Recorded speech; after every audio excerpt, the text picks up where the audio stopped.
Welcome back to our course on calculus and its applications, differential equations. In the lecture, we will second order differential equations. Already first order differential equations na adoda behavior enna adoda solutions eppadi kandupidikkiradhu indha maariyana vishayangal ellame nama paathutom. The second order differential equation la equation linear appadi nama sollanumna it has to be written in this form அப்படின்னு சொல்லியிருந்திருக்காங்க. Okay, இந்த இடத்துல linear அப்படிங்கிறது நம்ம எந்த மாதிரி பேசிக்கிட்டு இருக்கோம்? Linear நீங்க ட்ரீட் பண்ணணும் அப்படின்னா, if you are going to treat some L as a linear operator, இந்த எல்ங்கிற ஒரு ஆப்ரேட்டர் டிஃபைன் பண்ணியிருக்கீங்க. இதை if you have to say it as a linear operator, இந்த ஆப்ரேட்டர் அப்படிங்கிறது it can be any operator. சரிங்களா? இப்போ இது லீனியர் ஆப்ரேட்டர்னு சொன்னோம்னா L of alpha X plus beta Y இது எப்படி இருக்கணும்னா alpha times of L of X plus beta times of L of Y இந்த மாதிரி இருக்கணும். இங்க ஆல்ஃபா பீட்டா என்ன அப்படின்னு பாத்தீங்கன்னா they are scalars, X Y இது என்னன்னு பாத்தீங்கன்னா தே ஆர் ஃபங்க்ஷன்ஸ். சரிங்களா? இப்போ இந்த இடத்துல நம்மளுடைய ஆப்ரேட்டர் இந்த எல்ங்கிற ஆப்ரேட்டர் என்னவா இருக்க போகுது அப்படின்னா, உங்களுடைய second derivative with respect to X plus P of X first derivative plus Q of X இதுதான் நம்மளுடைய லீனியர் ஆப்ரேட்டரா இருக்க போகுது. சரிங்களா? இப்போ இந்த ஆப்ரேட்டர் ஒய்ங்கிற ஃபங்க்ஷனுக்கு ஆப்ரேட் பண்ணி அதை ஆர் ஆஃப் எக்ஸ்க்கு ஈக்குவேட் பண்றீங்க. இந்த ஒரு விஷயம் லீனியரா இல்லையான்னு நீங்க செக் பண்ணணும் அப்படின்னா L of a1 y1 plus a2 y2 இது என்னன்னு நீங்க ஜஸ்ட் டிஃபரன்ஷியேட் பண்ணீங்க அப்படின்னா, அதாவது d2 upon dx2 இதை இந்த a1 y1 plus a2 y2 plus p of x d upon dx of a1 y1 plus a2 y2 plus q of x multiplied with a1 y1 plus a2 y2 இது என்ன நீங்க check பண்ணீங்கன்னா you can see that this is a1 times of l of y1 plus a2 times of l of y2 அப்படிங்கிற மாதிரி நம்ம இது பண்ண முடியும். சரிங்களா? இப்போ இந்த மாதிரி ஒரு கண்டிஷன் நம்ம செக் பண்ணி வெரிஃபை பண்ணிட்டோம் அப்படின்னா இந்த ஆப்ரேட்டர் நம்ம லீனியர் ஆப்ரேட்டர்னு சொல்லிக்கலாம். ஒரு லீனியர் ஆப்ரேட்டர் வச்சு நம்ம எழுதக்கூடிய எக்ஸ்பிரஷனை தான் ஒரு differential equation we call it as a linear differential equation. இந்த ஃபார்மேட்ல உங்களால எழுத முடியல அப்படின்னா we categorize that as non-linear. சரிங்களா? இப்போ இது ஒரு ஸ்டாண்டர்ட் ஃபார்ம். இப்போ ஈக்குவேஷன் இந்த மாதிரி மட்டும் தான் இருக்கணுமா அப்படிங்கிறது உங்களுக்கு ஒரு கேள்வி வரும். சப்போஸ் இந்த இடத்துல we have some other function a of x அப்படின்னு இருந்துச்சுனாலும் அப்பவும் எனக்கு இந்த கண்டிஷன் எல்லாம் சாட்டிஸ்ஃபை ஆகுமே, அப்போ இதை நான் லீனியர்னு சொல்ல முடியாதா அப்படின்னா தாராளமா சொல்லலாம். இப்போ இவங்க எந்த மாதிரி கொடுத்துருக்காங்க அப்படின்னா ஒரு ஸ்டாண்டர்ட் ஃபார்ம்ல நம்ம கொடுத்துருந்துருக்காங்க. ஸ்டாண்டர்ட் ஃபார்ம் அப்படிங்கிறது என்னன்னா இந்த y டபுள் ஹையஸ்ட் ஆர்டர் என்ன இருக்கோ அந்த ஆர்டர் கூட அதோட கோஎஃபிஷியன்ட் 1 இருக்க மாதிரி நம்ம எழுதக்கூடிய டிஃபரன்ஷியல் ஈக்குவேஷன் தான் ஸ்டாண்டர்ட் ஃபார்ம்ல இருக்கு அப்படிங்கறத நம்ம சொல்லுவோம். சப்போஸ் அந்த மாதிரி கொடுத்துருந்தாங்கன்னா நம்ம என்ன பண்ண போறோம், ஜஸ்ட் அந்த குவான்டிட்டி இங்க a of xங்கிற ஒரு டேர்ம் இருந்துச்சு அப்படின்னா entire equation a of x ஆல டிவைட் பண்ணிடுங்க. ஸோ ஒரு சைடு மட்டும் பண்ண முடியாது, ரெண்டு சைடும் பண்ணுவோம். இந்த p of x இந்த ஃபர்ஸ்ட் டேர்ம் it becomes 1, இந்த மொத்தமா சேர்ந்து that becomes some function of x, இங்க இது மொத்தமா that becomes some other function of x, இந்த இடத்துல you are going to get another function of x. So ஆக மொத்தத்தில் அந்த இடத்துல ஒரு ஃபங்க்ஷன் ஆஃப் எக்ஸ் தான் இருக்க போது. தட் இஸ் வை அது நம்ம ரொம்ப பெருசா எதுவும் சொல்லிக்கல. சரிங்களா? இங்க நம்மளோட ப்ரொசீடிங்ஸ் ஃபுல்லாவே ஸ்டாண்டர்ட் ஃபார்ம்ல இருக்கக்கூடிய டிஃபரன்ஷியல் ஈக்குவேஷன்ஸ் வச்சுதான் நம்ம பேச போறோம். இப்போ ஸ்டாண்டர்ட் ஃபார்ம்ல இருக்கிறது ஹோமோஜீனியஸா இல்லையா அப்படிங்கிறது இந்த ஆர் ஆஃப் எக்ஸை வச்சுதான் டிசைட் பண்ண போறோம். இந்த ஆர் ஆஃப் எக்ஸ் 0வா இருந்துச்சு அப்படின்னா then this equation is called homogeneous. இதே நாட் 0வா இருந்துச்சு அப்படின்னா நான் ஹோமோஜீனியஸ். சரிங்களா? இப்ப ஹோமோஜீனியஸ்க்கு ஒரு சில எக்ஸாம்பிள் கொடுத்துருந்துருக்காங்க, நான் ஹோமோஜீனியஸ்க்கும் ஒரு சில எக்ஸாம்பிள் கொடுத்துருந்துருக்காங்க. அந்த விஷயங்கள் எல்லாம் நீங்க கோ த்ரூ பண்ணி பார்த்துக்கலாம். அதே மாதிரி நான் லீனியருக்கும் ஒரு சிலது கொடுத்துருந்துருக்காங்க. இப்போ ஜென்ரலா நம்ம பேசும்போது கோஎஃபிஷியன்ட்ஸ் இந்த p of x q of x அப்படிங்கறது பேசிட்டு இருந்தோம் பாத்தீங்களா, அது கோஎஃபிஷியன்ட்ஸ் ஆர் கோஎஃபிஷியன்ட் ஃபங்க்ஷன்ஸ் அப்படிங்கறத சொல்றாங்க. இப்போ solutions of second order equation அப்படிங்கிறது என்ன? நம்ம ஃபர்ஸ்ட் ஆர்டர் ஈக்குவேஷனுக்கு எந்த மாதிரி டிஃபைன் பண்ணோம், an expression y is equal to some function of x அப்படிங்கிற ஒரு expression it has to satisfy the given equation. சரிங்களா? அது லீனியரா இருந்தாலும் சரி நான் லீனியரா இருந்தாலும் சரி it has to satisfy the given equation. அப்படி சாட்டிஸ்ஃபை பண்ணக்கூடிய அந்த ஒரு எக்ஸ்பிரஷனை தான் we call it as solution. இப்போ ஃபர்ஸ்ட் ஆர்டருக்கு பேசும்போது இருந்துட்டு அந்த expression has to be differentiable one அப்படிங்கிறது பார்த்துருந்தோம். பிகாஸ் நமக்கு அந்த ஃபர்ஸ்ட் ஆர்டர் ஈக்குவேஷன்ஸ்ல வந்து ஃபர்ஸ்ட் ஆர்டர் டெரிவேட்டிவ் உள்ள இருந்திருக்கு. அந்த ஃபர்ஸ்ட் ஆர்டர் டெரிவேட்டிவ் அதோட ஃபர்ஸ்ட் டெரிவேட்டிவ் எக்ஸிஸ்ட் ஆகணும், so that the equation gets balanced.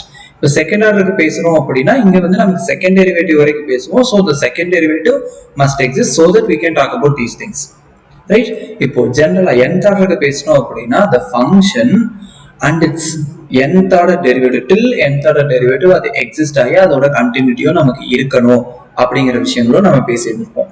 இப்போ நெக்ஸ்ட் பார்த்துட்டீங்க அப்படின்னா ஹோமோஜீனியஸ் லீனியர் ODEs. ஓகே, இந்த இடத்துல சூப்பர்பொசிஷன் ஆஃப் சொல்யூஷன்ஸ் அப்படின்னு ஒரு விஷயமா எக்ஸ்ட்ராவா சொல்லியிருக்காங்க. இந்த சூப்பர்பொசிஷன் ஆஃப் சொல்யூஷன்ஸ் என்னன்னு போறதுக்கு முன்னாடி இங்க ஒரு எக்ஸாம்பிள் என்னன்னு பாத்தீங்கன்னா y is equal to cos x, y is equal to sin x. இது ரெண்டுமே இந்த given equationோட சொல்யூஷன் சொல்லியிருக்காங்க. ஓகே, அது எப்படின்னு நம்ம செக் பண்ணணும்னு பாத்தீங்கன்னா y is equal to cos x னு கொடுத்திருக்காங்க. இப்போ இதோட டெரிவேட்டிவ் கண்டுபிடிச்சீங்க அப்படின்னா that is minus sin x. இப்போ செகண்ட் டெரிவேட்டிவ் என்னன்னு கண்டுபிடிச்சீங்கன்னா that is minus cos x. Okay, so with the equation another y double prime plus y is equal to 0. So minus cos x plus cos x is equal to 0. So the y is equal to cos x ங்கிறது நம்ம சொல்யூஷன்ங்கிறது verify பண்றோம். the sin x க்கும் பாத்துட்டீங்கன்னா உங்களோட y prime என்னது, that is cos x. y double prime என்னன்னு பாத்தீங்கன்னா minus sin x. இங்கேயுமே இது ரெண்டையும் ஆட் பண்ணீங்க அப்படின்னா you are going to get 0. so இது ரெண்டுமே சொல்யூஷன் அப்படிங்கிறது இது பண்றோம். இப்போ இங்க ஃபர்தரா என்ன சொல்றாங்க அப்படின்னா cos x ஒரு கான்ஸ்டன்ட் கூட மல்டிப்ளை பண்ணிக்கோங்க. அதே மாதிரி sin x வேற ஒரு கான்ஸ்டன்ட் கூட மல்டிப்ளை பண்ணிக்கோங்க. அவங்க வந்து 4.7 minus 2 அப்படின்னு எடுத்துருக்காங்க. let us go for some other values. so just a minute. இப்போ நம்ம வேற ஏதாவது ஒரு வேல்யூ கூட எடுத்துப்போம். இப்போ let me choose 5 and minus 7. சரிங்களா, அதாவது 5 cos x minus 7 sin x.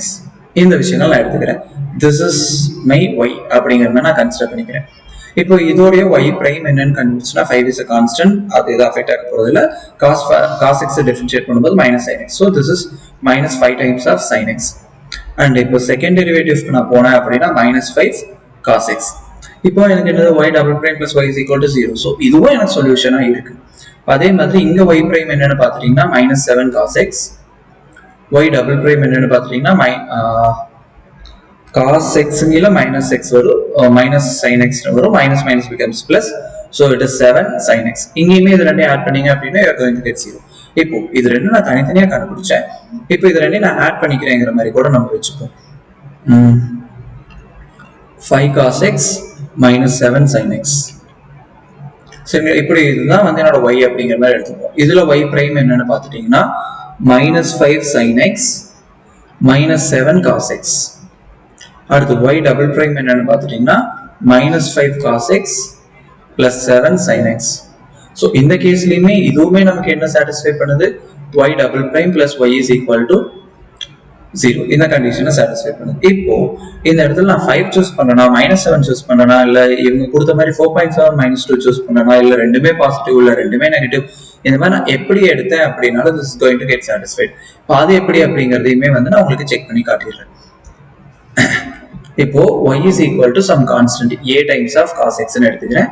இன்னொன்னு வந்து plus some other constant multiplied with sin x இந்த மாதிரி எடுத்துக்கிறேன். இப்போ என்னோட y prime என்னவா இருக்குன்னு பாத்தீங்கன்னா minus a sin x plus b cos x. இப்போ என்னோட செகண்ட் டெரிவேட்டிவ் நம்ம பார்த்தோம் அப்படின்னா minus a cos x minus b sin x. இப்போ இதுவுமே நமக்கு என்னதான் கிடைக்குது, y double prime plus y is equal to 0. சரிங்களா, அப்போ ஒரு ஹோமோஜீனியஸ் சிஸ்டம் உடைய சொல்யூஷன்ஸ் நீங்க எடுக்கிறீங்க அப்படின்னா அந்த ரெண்டு சொல்யூஷன்ஸை வச்சுக்கிட்டு நீங்க எவ்வளோ லீனியர் காம்பினேஷன்ஸ் ஃபார்ம் பண்ணீங்க அப்படின்னாலும், இப்போ லீனியர் காம்பினேஷன் ஃபார்ம் பண்றோம் அப்படின்னா we have to take some scalar.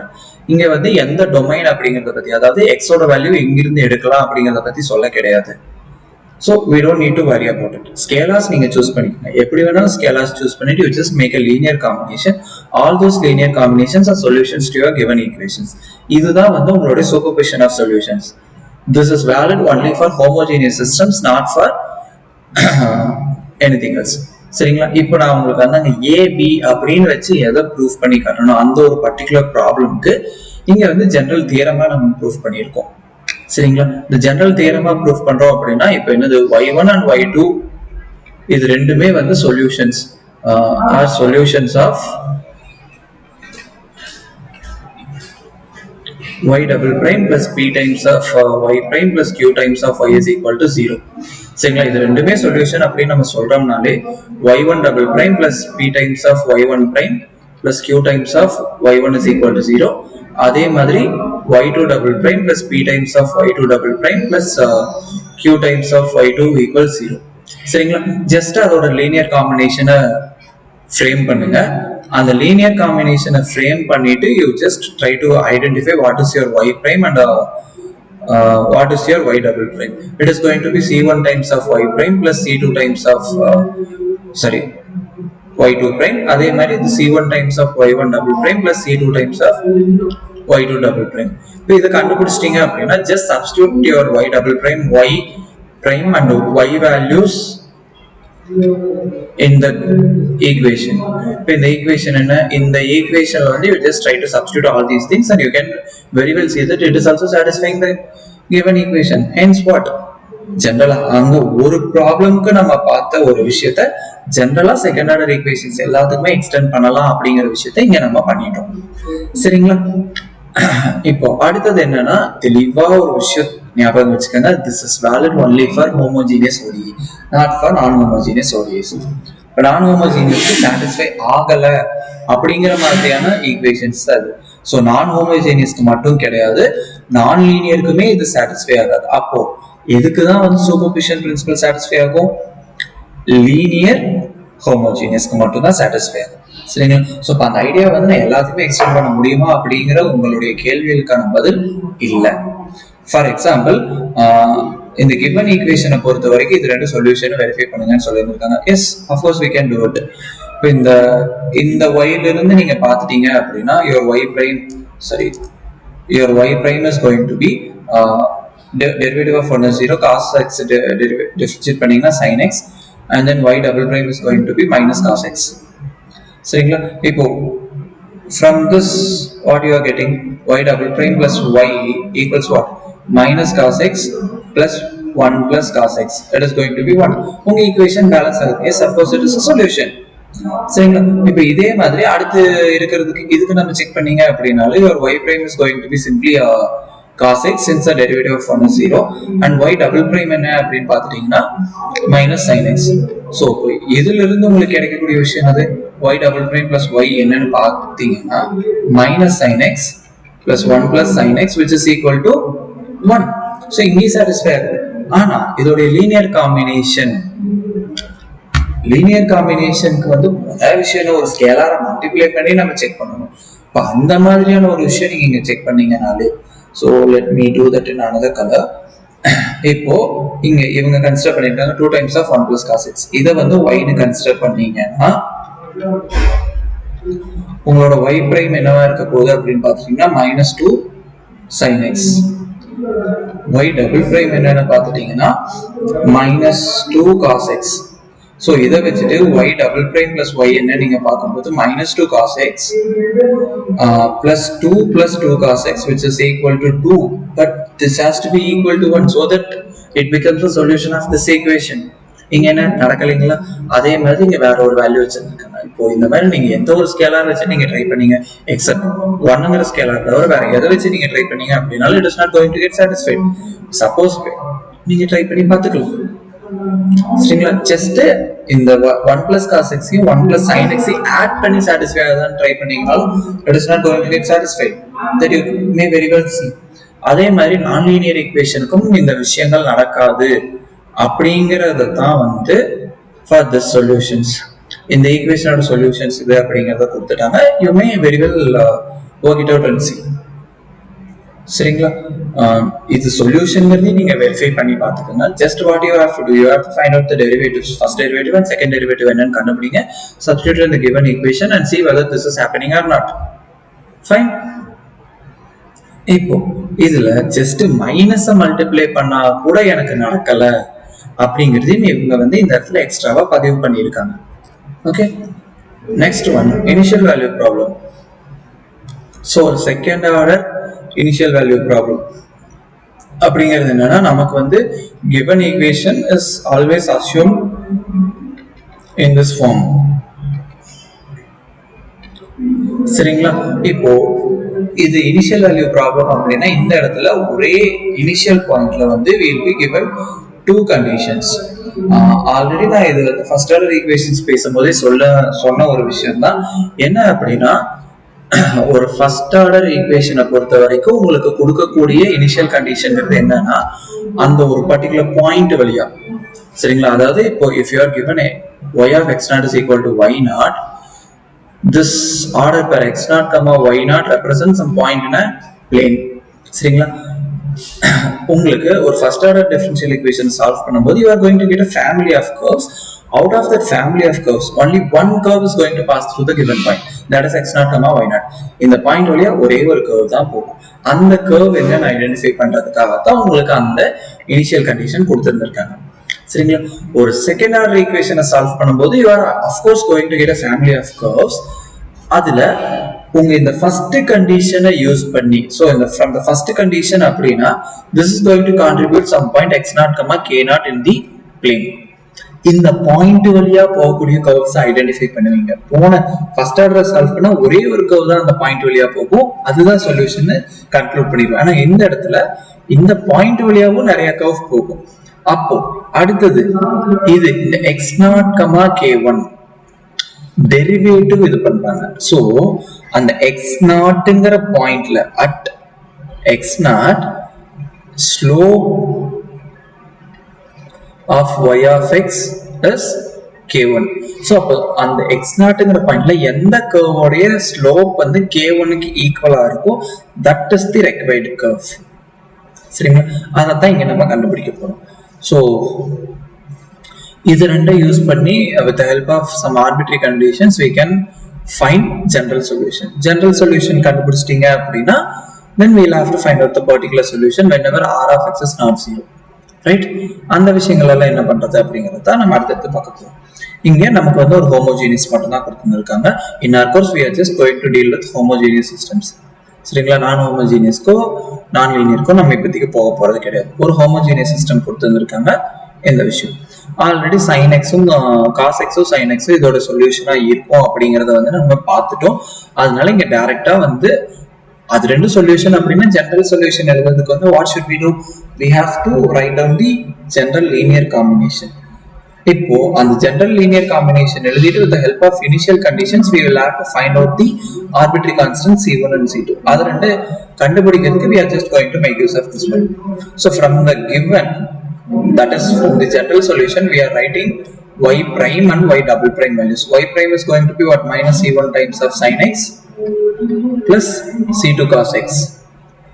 Then y double prime is going to be minus c1 cos x minus c2 sin x, சரிங்களா? இந்த ரெண்டு விஷயங்கள் தான். இப்போ y double prime நம்ம கண்டுபிடிக்கணும்னா எதுக்காக கண்டுபிடிக்கணும்? just to verify this is a solution of this satisfies the solution. okay, அந்த சொல்யூஷனா இருக்கணும் அப்படிங்கிற கண்டிஷனை சாட்டிஸ்ஃபை பண்ணுது அப்படின்னு செக் பண்றதுக்காக we will have to find out second derivative. but initial conditions வச்சிட்டு அந்த c1 c2 கண்டுபிடிக்க போறீங்க அப்படின்னா you don't need to have to find out the second derivative of this general solution. இப்போ we are given that y of 0 is 0. so what is y? it is c1 cos x plus c2 sin x.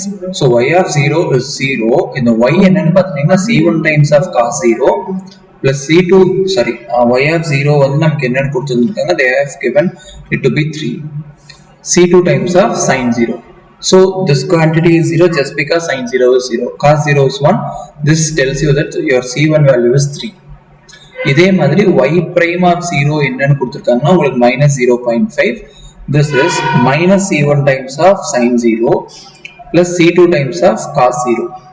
so இந்த quantity 0 ஐ இதிலிருந்து we are getting c2 is minus 0.5. so 3 cos x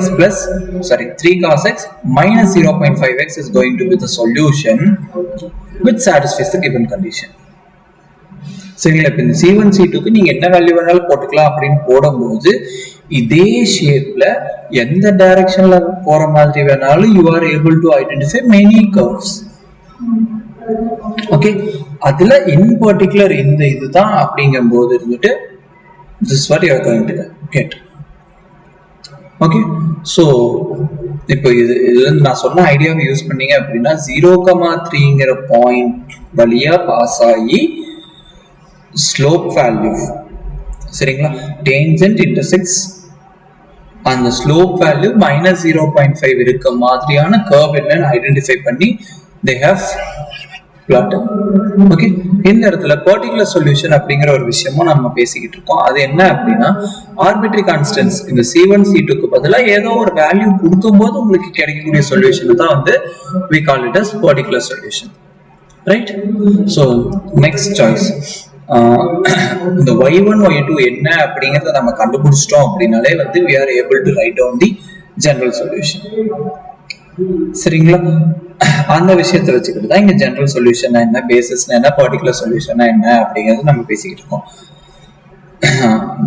இந்த இடத்துல நம்ம தெளிவா பார்க்க வேண்டிய ஒரு விஷயம், நமக்கு கிடைக்கக்கூடிய இந்த ரெண்டு சொல்யூஷனும் வந்து இண்டிபெண்டா இருக்கா. இண்டிபெண்டன்ட் நம்ம எப்படி சொல்றது? if they are not proportional. So if they are not proportional அப்படிங்கறத எப்படி சொல்லலாம்?